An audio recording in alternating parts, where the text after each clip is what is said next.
6.000 persone tra giovani, donne e pensionati hanno partecipato a Generazioni in Campo, la grande festa dell'agricoltura organizzata da CIA Agricoltori Italiani Veneto, che si è svolta lo scorso 9 ottobre in Piazza delle Erbe a Padova e che ha visto protagoniste anche le associazioni di CIA, come l'ANP, l'AGIA e Donne in Campo. Una giornata con giochi di una volta e attività per bambini e adulti, con il toccante concerto del coro Montepasubio e il trascinante spettacolo musicale del gruppo Los Massadores, un'occasione per stare insieme alla scoperta del comparto del primario e delle tradizioni di una volta, per celebrare il lavoro degli agricoltori e per far capire l'importanza di un settore strategico, volano del PIL italiano. Momento di festa ma anche di riflessione sulle grandi criticità che stanno attanagliando il settore. È anche un patto con il cittadino, con il consumatore, nel fargli capire che la nostra agricoltura è un'agricoltura di alto valore e funziona anche in termini di servizi ecosistemici e quindi tutti insieme, assieme a loro, insieme a quelle che sono la politica e l'istituzione,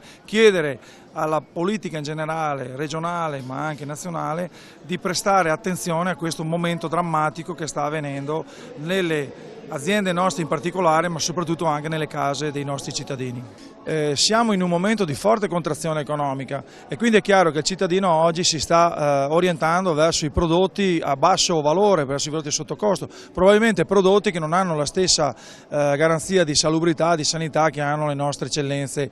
venete e italiane. La pandemia c'è ancora, anche se fa meno paura, ma tra guerra in Ucraina, crisi energetica, caro bollette, il comparto è di nuovo in una fase complicata che oltre alla situazione contingente vive anche il cambiamento climatico, con una delle annate più calde e siccitose che si ricordi. Un grido d'allarme che vuole arrivare fino al governo per far sì che si operi subito per affrontare le grandi sfide che aspettano gli agricoltori. Che abbiamo famiglie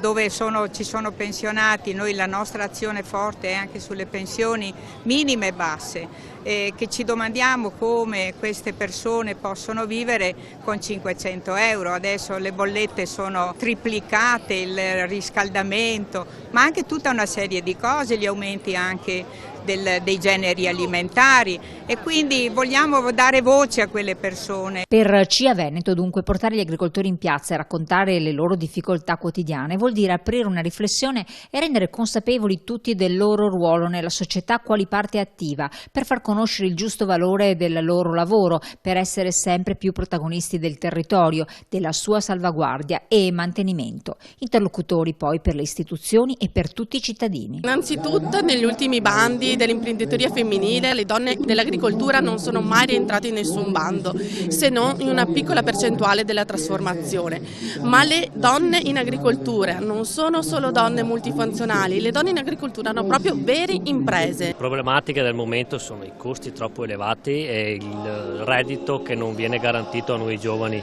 ma non viene garantito perché i nostri prodotti ancora non sono valorizzati come dovrebbero essere. Ore di lavoro, costi elevatissimi e spiccioli poi per fare reddito. Quindi noi chiediamo come giovani che ci venga riconosciuto la giusta valorizzazione.